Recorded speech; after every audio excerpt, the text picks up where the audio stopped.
When you use print replicate, it will call this function, it will return something. That means that returned value will appear here. That has to be printed. So you will find only one line of output, that is $3. You won't find none here. You won't find none here. Why there is no none here? Because there is only one print statement in this. That print statement is used for printing the returned value. What is returned? Dollar is returned. $3 are returned. That will be printed. Then there is no other statement to print the none value. Clear or not? Now I'll summarize these two, or the comparison of these two codes can be made more clear by saying that the first one is a void function, second is a non-void function. Clear or not? The first one is a void function, there is no return statement. Whereas second one is a non-void function, it returns a value, that value only we are printing. Is that clear to you? Okay.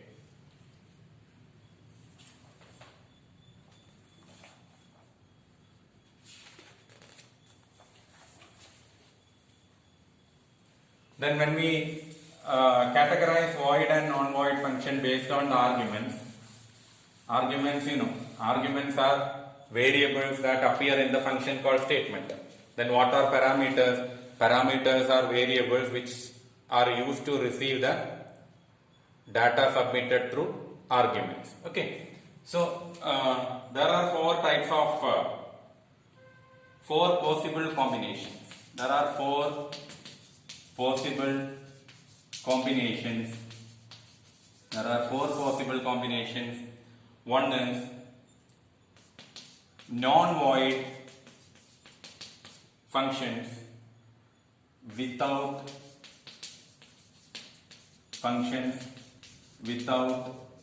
any arguments.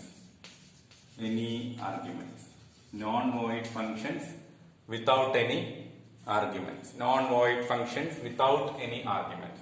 And second is non-void functions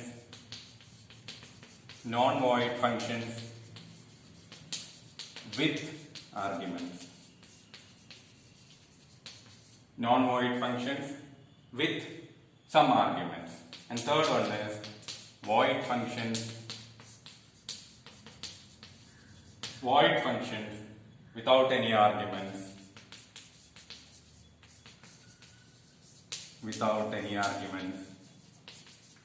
And fourth one is void functions with some arguments. These are the four possible combinations of void and non-void. Remember, arguments are not the values returned from the function. Arguments are the variables which are available in the function call that will be passed to the main program.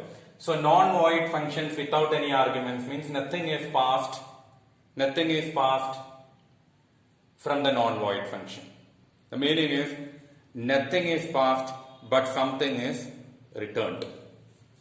Non-void functions with arguments means something is passed, something is returned. Reason, they are non-void. Non-void functions will return something. Void functions will not return any value. So non-void functions without any argument means you are not submitting anything to it, but it will return something to you. Non-void functions with arguments means you are giving something to it, it will return the result to you. And third one is void functions without any arguments. Void functions without any arguments means it does not return any value, and it will not receive any argument from you. The last one is void functions with some arguments means you will supply something to it, like you will be supplying number 1 and number 2, but instead of returning the result, it will print the result inside because they are void functions. Clear? Void means empty, you know. Non-void means something is there. Okay. Then how can we return multiple arguments? This is the next topic under this returning values, or the last topic under this returning values. Returning multiple values. How can we return more than one value? Returning multiple values. See, for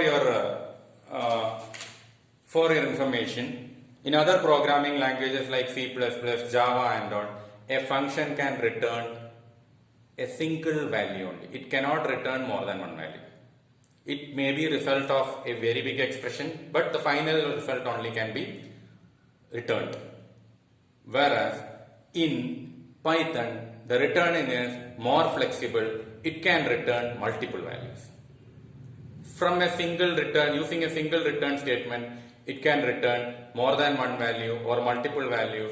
Whereas in other programming languages, whatever be the expression, the final result only will be allowed to return from the main, return to the main from the function. So Python has the flexible method of returning more than one value from a function. Okay, that only we are going to learn in this. How to return multiple values. Returning multiple values. The return statement should be of this form. Return value, variable or value or expression, then again variable, value, expression, like that it goes, right? So I'll call it as variable 1, this is the first one, value 1, expression 1, variable 1, variable 2, value 2, expression 2, because you are returning multiple and so on. It goes like this. Any number of values can be returned. This should be the form of returning multiple values. Now, the receiving parameter, how it should be. When you return multiple values through a simple program, you will understand how the returning will be taking place. So, def, it's a function, square, n1, n2, n3. 3 parameters. They are called parameters. Parameters are variables which are appearing in the function definition. This is the function name def square n1, n2, n3, and here return n1 into n1, comma n2 into n2, comma n3 into n3. That means we are finding the square of all the 3 parameters received by this function, and now we will have our function call statement. Since it is returning something, I'll write t for tuple square 3, 4, 5. Okay, this is one version of it. Now we will print t. So your function ends here. This is the main program. What is happening actually? There are 3 parameters n1, n2 and n3, and corresponding 3 arguments 3, 4, 5. 3 will be stored in n1, 4 will be stored in n2, 5 will be stored in n3. So it will calculate 3 into 3 9, 4 into 4 16, and 5 into 5 25. These 3 values will be returned. Remember, you are returning 3 values, but you have only one variable to hold it. This will work only if the variable is a tuple. So what is happening actually? Since t is a tuple, t will hold, you know what is a tuple, t will hold all the results. T will be storing 9, 16 and 25. When you print t, your result will be 9, 16 and 25. A tuple can hold multiple values separated by comma, enclosed in parenthesis. That and all you might have studied last year. If you don't remember it now, just open your last year's classwork and do it. Okay. Then the second version of this program is we use for receiving the parameter, we use the same def square. We have n1, n2, n3, return n1 star n1, comma n2 star n2, n3 star n3. This is our previous one, no change in this. Now when you call this function, here I will use 3 parameters to store it. 3 receiving parameters. I will call R1, result 1, R2, R3. Now you have to print R1, print R1,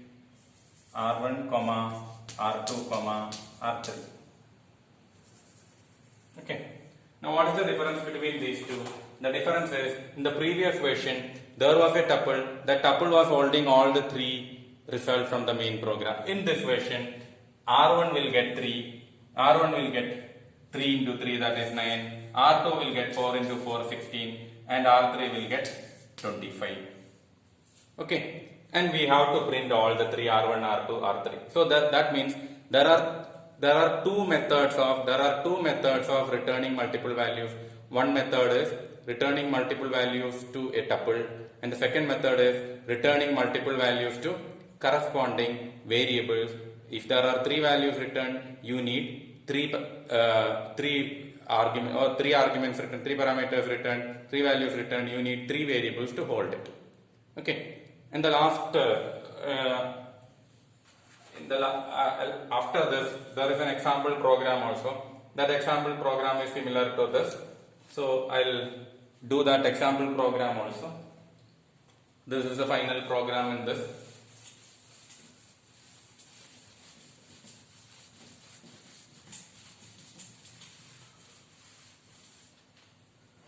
So here we have a function DEF ARCALC, that is area calculation, ARCALC, or a simple calc. We do the simple calculation CALC, and we have two parameters n1, n2, and here we will return n1 plus n2 addition, n1 star n2, n1 minus n2, n1 divided by n2, n1 modulus n2, or remainder after division. This is our function. Now in the function call statement, we will be taking n1 equals int input, enter the first number, int input, enter number 1, then n2, int input, enter number 2. So two numbers are there. After inputting these two numbers, we will be calculating the result. So how many values will be returned? How many operations are performing in this? Addition, multiplication, subtraction, division, and remainder. So we have 5. So we will write it as R1, R2, R3, R4, R4, R5 equals CALC N1, N2. You may have a question, we can have the same variable or different variable, it's up to you. There I used N1, N2, here also you can use N1, N2, or you use num1, num2, any value you can use. So those results will be, now print will be displayed. Now you can print sum equals R1, print product equals R2. If you change the order, the result will also change. Print subtraction or difference equals R3. Print quotient equals R4, and last print modulus or modulus equals R5. So these are the result. So all this can be printed, and this is the final program we have in this returning multiple values. Okay. So all the doubts related to this can be posted as comments, as I said earlier, and you have to refer to your classwork notes, what I am giving as handouts, and you have to copy it in your classwork and continue reading the classwork. This classwork not posted in the Google Classroom will be based on this video only, up to this section only. So complete it to on the day itself and learn thoroughly. Thank you.